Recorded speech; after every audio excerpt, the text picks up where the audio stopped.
So hello everyone welcome back to my channel. आइप तपाईँहरू सबैजना सन्चै आएर हुन्छ होला। म चाहिँ अलिकति सन्चै आरामै छैन, किनभने मलाई चाहिँ एकदमै रुगो लागेर रुगोले डेन्जर च्यापेर 2 दिन भयो सुतेको। आज चाहिँ हल्का अलिक फ्रेस भए जस्तो भइरहेछ। यसो औषध सौषध खाइदिएको थियो अनि अलिक ठिक भएको छ। त्यही भएर अनि यहाँ मास्तिर घरभन्दा अलिकति मास्तिर डाँडामा निस्किएको अहिले चाहिँ कस्तो दामी भएको रहेछ यार। आज अलिक म अरूतिर आइपुग्यो कि यता देखाउनु मिल्दैन हेर्न, यस्तै मात्र देख्यो, यतातिर देखेन क्या। कस्तो दामी थियो अलिकति देखाउनु मिलेन। त्यही भएर अलिक मास्तिर डाँडामा गएर सर्लक्क देखाउँछु अनि गएर फेरि फर्केर गएर फेरि सुत्छु यार। ओभर गाह्रो बनाएको छ नि त हो, के तालको रुगा लाग्यो यार मलाई। हेर्ने पुगी फुल हामी चाहिँ पुगी फुल भन्छ, तपाईँहरू के भन्नुहुन्छ त्यो चाहिँ तपाईँहरू आफै मिलाएर बुझ्नु ल। यो चाहिँ त्यो सानो वाला पुगी फुल चाहिँ होइन कि अर्कै ठुलो खालको क्या। सो त्यही नै हो। यस्तो डेन्जर खालको रुगा लागिरहेछ। अहिले सुन्नु न, मेरो स्वर कस्तो नाके आएर छ नि, नाकभित्र बोलेको हो कि जस्तो क्या। डेन्जर गाह्रो बनाइदिरहेछ। अनि टाउको पनि दुखिरहेको थियो कि हिजो चाहिँ। अनि यो क्याप पनि लगाइदिएको, अलिकति टाइट पारेर लगाइदिएको थियो। अनि टाउको बाने जस्तो हुन्छ नि त, टाउकोमा ब्यान्डेज हाने जस्तो हुन्छ। सो त्यही भएर चाहिँ नि यो पनि हान्दैछु मैले। सो मास्तिर डाँडामा गएर हेरौँ कस्तो रहेछ। एउटा दुइटा फोटोसोट खिच्छु अनि एउटा टिकटक यसो सिनेमेटिक खिचिदिन्छु। अनि चाहिँ गएर फेरि सुत्छु यार। किनभने अब यस्तो ज्वरो आएको बेलामा हिँड्यो भने चाहिँ यो ज्वरो बिग्रिन्छ कि, अनि फेरि पछि झन् गाह्रो पार्छ क्या। त्यही भएर आराम गरेर चाहिँ आवश्यक छ ज्वरो आएको बेलामा चाहिँ। त्यही भएर म गएर फेरि सुत्छु यार। है त अहिले चाहिँ म माथि डाँडामा निस्किनु ल। यहाँ निस्किसकेको डाँडा पहिला चाहिँ अग्लो थियो, पछि यो गुम्बाको लागि भनेर खने हो। अब यहाँ गुम्बा पनि बन्छ होला चाँडै नै। चाँडै त के भन्नु, अझै 2-4 वर्षपछि कहिले भन्छ त्यो थाहा नै छैन। यो त हेर्न कस्तो दामी देखेको छ। यो थोप्रै सहित चाहिँ नहेर्नु ल, आज रुगो लगाएर कस्तो न्यास्रो भइरहेछ कि। यति हेर्न कस्तो दामी देखिरहेको छ है। यो चाहिँ हाम्रो घरभन्दा माथिल्लो अग्लो डाँडा हो कि सबभन्दा। उता माथिबाट पनि देखिन्छ होला यस्तो। टाइम मिलाएर जानुपर्छ त्यो चाहिँ। त्यही नै हो है त।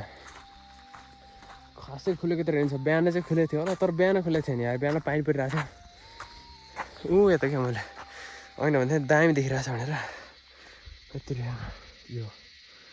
यो बादलहरू दामी रहेछ कि यता। कस्तो दामी गाउँ देखेको यार पारी। यतातिर यस्तो छ, यता यस्तो भइहाल्यो। सो त्यही नै हो। अब त्यो डाँडामा जाउँ कि यहीँबाट हानिदिउँ, यतितिरबाट एउटा दुइटै सिनेमेटिक मिलाएर हानिदिन्छु। अनि चाहिँ म गएर फर्केर गएर फेरि सुत्छु यार। यति पनि निस्कि त कस्तो स्याहाँ भयो क्या।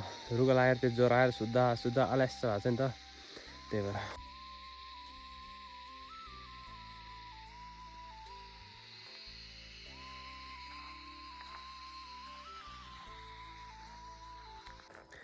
सो गाइज आज पनि म घरमै बसिरहेको छु यार मजासँगले।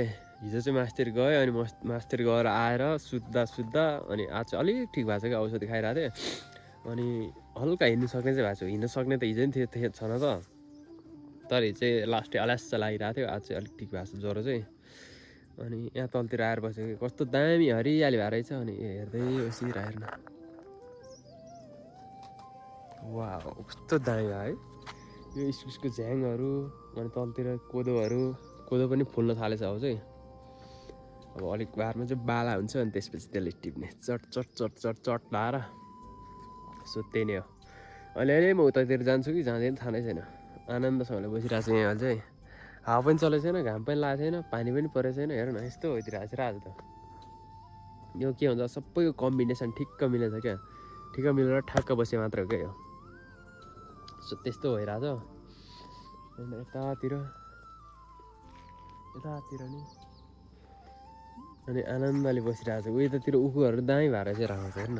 यता यो झ्याङहरू उखुको भयो, उयोतिर पर किवी भयो, यतातिर स्याउ पनि फरेछ हाम्रो।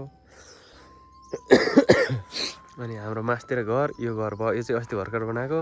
अनि यो पनि छ, यो चाहिँ कसको घर हो भन्नुभयो होला होइन, तर कन्फ्युज हुनुभयो होला। त्यो कसैको नि होइन कि, त्यो चाहिँ कुखुराले बनाइदिएको हामीले। आज कुखुरा खोल्यो भने चाहिँ यार त्यहीँभित्र चाहिँ चिप गएर सुन्नु त। सो त्यही नै हो है त। यत्तिकै घरमा बस्यो भने त के भिडियो बनाउनु, अब उतातिर गयो भने चाहिँ बनाउँछु कि, नत्र त के देखाउनु है, केही पनि छैन। हुन त यस्तो हरियालीहरू छ अब यही हरियाली नै कतिले नदेखिरह होला है यो पनि देखाउनु त एउटा काम नै हुने हुनु त त्यो डाँडातिरमा के जाला र अब अहिले जलतिर गयो भने चाहिँ भेट्नुपर्छ नत्र चाहिँ यतिको होला अहिले चाहिँ हामीले फुलसुल मजाले रोप्थ्यो होइन अनि यहाँ मैले यति बारे पनि के हेर्न खास चाहिँ राम्रो त भएको छैन अनि यति बारे यो फुल त्यो त्यति रोप्यो अनि उता माथि लगेर रोपेछ अरू चाहिँ हेर्न हात अहिले पनि यस्तो छ सो अब हात धुनु पऱ्यो सर्लक कति अनि त्यसपछि चाहिँ गएर अब मेरो त्यो ओल्ड इज गोल्ड खालको BMW छ नि त त्यसलाई यसो रन्काउनु पऱ्यो क्या 2-4 राउन्ड अब चाहिँ त्यो साइकल पनि हल्का रन्काइदिनु पऱ्यो कस्तो रन्काउ लगाइरहेको छ नि त मलाई त्यही भएर मात्रै हो यहाँनिर हेर्न खतरक्क थन्किरहेको छ अब के गर्नु त नि हाम्रो चिज गाउँमा अब यस्तै हो त यत्तिकै म्यानेज हान्नुपर्ने हुन्छ अहिले लामो कहाँ ठोक्यो यार मेरोमा चाहिँ ड्याङ ठोक्यो भने दाइले फेरि मेरो करङ भाइदिन्छ लामो जस्तो सो अब चाहिँ यहाँ ढोकाबाट सर्लक्क निकाल्नु पऱ्यो मेरो लुक चाहिँ कस्तो देखिरहेको होला आज कस्तो भन्दा नि कस्तो भन्ने चोर जस्तो देखिरहेको छ त भन्ने भन्नु होला होइन सो अब यस्तै नै हो मेरो लुक्स भनेको चाहिँ यस्तो छ वेदर मेरो साइकल यस्तो छ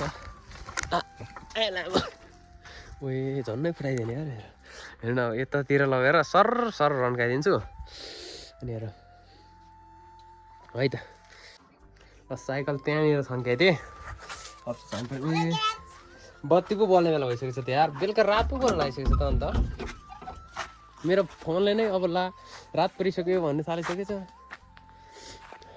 अब यसो गार्डनतिर जाउँ त हाम्रो यो गार्डन भन्ने हो कि यो के भन्ने थाहा नै छैन केही पनि छैन गार्डन भन्नु भने फुलसुल यता जान्छ जाऊँ अनि यसो घुमेर आऊँ है त यहाँ हेर्न यो के भन्छ यस्तो हुस्सु लगाइरहेको छ नि त अनि यो हुस्सु लगायो भने चाहिँ यस्तो हुन्छ कि हेर्न माकुराको जालो सर ओए त्यो त स्याउ त खाइदिएछ नि यार केले खायो चोरले खाइदिएछ उ त्यहाँ माथि हेर्न स्याउ यहाँनिर थियो ऊ त्यहाँनिर स्याउ छ नि ऊ यहाँ छ एउटा ऊ यहाँ छ एउटा अब त्यो स्याउलाई पनि कता अनि त्यो स्याउलाई पनि मजासँगले फेरि चराले दिइसक्यो अब चाहिँ यसलाई हामीले लगेर खानु बेर लाउँदैन सिस्न त बत्तर बनाइदिएछ ठिक छ अब भने यतापट्टि जानुपर्ने हुन्छ केमा लाग्छ भन्छ के बोलेको भाइ नि अरू टोडा कान्दिउँ यहाँ बुद्ध चाहिँ यत्रो भएछ यहाँको चाहिँ अरू ठाउँमा चाहिँ ऊ यतातिर थियो यहाँनिर कत्रो भएको थियो थाहा नै छैन करेन्ट लाग्न सकेपछि त्यसमा झुन्डिने होइन त्यहाँ माथिबाट सर्ट आएर यहाँ फ्ल्याट आएन भने त तानो तर हान्दैन त्यहाँनिर त्यस्तो त्यो उ छ नि त के भन्छ त्यो माटोको हुन्छ कि त्यो एट्याचवाला त्यो छ नि त त्यही भएर चाहिँ त्यो हान्दैन किनभने यहाँ माथि पनि त्यो एङ्कर स्याङ्कर लगाइदिएछ त्यही भएर चाहिँ यो लाग्दैन टिभी पनि हाम्रो फलिसकेको अवस्था छ हेर्नुहोस् यत्रो भएछ यहाँ यतातिर यत्रो किवी यता हेर त भन्छ म म्याजिक देखाउँछु एउटा म्याजिक खतरा छ मसँग खै आँखा चिम्म गर हान्दैन क्या खै कहाँ हान्छ यार भन्छ यस्तो मात्र हो क्या यस्तो हो आँखा चिम्लेर हो आँखा चिम्ल्यो नि यस्तो ठ्याक्क बनाएर अनि त्यति नै हो आज चाहिँ भिडियो यति नै हुन्छ अब भोलितिर हेर्नु पर्ने हुन्छ है त के हुँदो रहेछ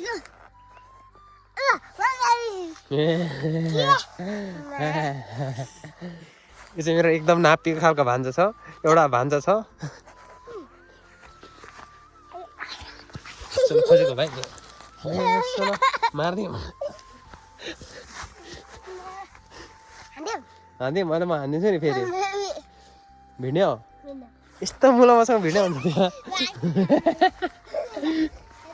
त्यहाँ चप्पल खोलेर टाप देला जस्तो गर्छ फेरि उखुहरू चाहिँ बवाल भइरहेछ यार अब खाने टाइम चाहिँ अलिक भएको छैन अब भोलि पर्सि यो मल बोक्ने टाइम मात्र हुन्छ खाने टाइम चाहिँ पनि यस्तो दामी छ यता यस्तो दामी छ यता यस्तो छ यो कस्तो खालको हो अनि यतातिर आज त हेर न यस्तो है यतातिर हाम्रो कोदोबारी त्यता रोड यतातिर मैले फुल रोपेको छु अब यो चाहिँ भोलि पर्सि ढकमक्क फुलेपछि हेर्नु पर्ने हुन्छ अहिले चाहिँ यति नै हुन्छ यस्तो खालको लुक्समा आज कस्तो देखिरहेको छ मलाई अब जस्तो देख्यो नि यत्तिकै म्यानेज गरिदिनु ल सो त्यही नै हो है त मेरो यहाँ घाँटीमा अझै पनि असर गरिरहेको छ मेरो स्वर नै अर्को चेन्ज गरेर कहाँ रहेछ भाइ खोइ रुख त छ नि हौ रुख त कति छ नि एउटा यहाँ एउटा त्यहाँ अर्को त्यहाँ अर्को त्यहाँ अर्को त्यहाँ रुखै रुख छ नि यहाँ छ न त तर एउटा पनि फलेको छैन र एउटा मात्र रुख दुईवटा उता उता माथि थियो त्यो चाहिँ मारेको होला त्यो मारेको भन्दा त्यो चाहिँ मरिसकेको अवस्था छ सो त्यही नै है त अब चाहिँ लाग्छ नाक पनि के फ्ल्यार गर्ने भइरहेको छ अरे मेरो त रुगल लागेर ज्वरो आएर बिसेक पनि भइसक्यो ज्वरो पनि तर अझै यो हेर न स्वर पनि कस्तो आइरहेछ अनि गरेर बोल्दाखेरि नि नाक नै फ्ल्यार भइरहेछ क्या हेर न यो दामी छ है अथै काट्यो के हो यार यसले नि काट्यो के हो यार यस्तो मान्छे त नयाँ काट्छ के यार यसले अथै हो त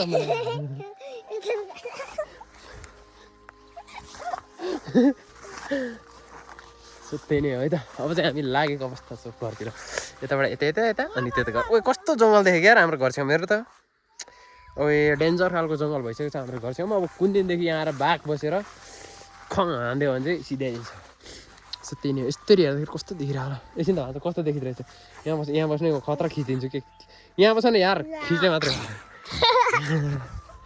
त्यो स्टाइलमा क्या स्याउ त सानो छ तर चराले खाइदिएछ कि त्यहाँ माथि चाहिँ यो रुख चाहिँ दुइटा छ होइन तर यही रुखको हो क्या त्यहाँ आएको भने उता नि यो चाहिँ यो पनि फले छैन अब यसलाई चाहिँ त्यो हुन्छ नि अर्को ल्याएर जोड्दैछ चाहिँ त्यो दामी फलिहाल्छ त्यही नै अब चाहिँ घरतिर लाग्यो फिलिली दौडेर घरमा निस्किने अब के हुन्छ थाहा नै छैन यस्तो छ अब अवस्था हाम्रो घरतिरको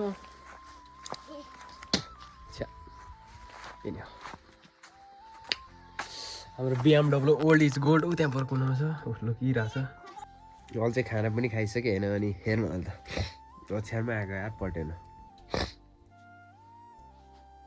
अनि ओछ्यानमा पल्टिरहेको छु मजासँगले अनि भिडियो एडिटिङ हानेको 10-12 मिनटको भएछ अब यत्तिकै अपलोड हानिदिनु पऱ्यो यार धेरै लामो पनि नबनाउने क्या धेरै लामो बनायो भने फेरि बनाउनु त हुन्थ्यो तर मेरो डाटा छ नि त अनि त्यही भएर अपलोड नै हुँदैन राम्रोसँग स्लो हुन्छ नि त अब यत्तिकै अपलोड हानिदिन्छु म सो आजको भिडियो यति नै भिडियो कस्तो लाग्यो कमेन्ट गरिदिनु होला भिडियो मन पर्ने लाइक गरिदिनु होला अनि जति पनि मेरो च्यानलमा नयाँ हुनुहुन्छ सबैजनाले सब्सक्राइब गरिदिनु होला भन्दै सो आजले म गुड नाइट हुन चाहन्छु ओके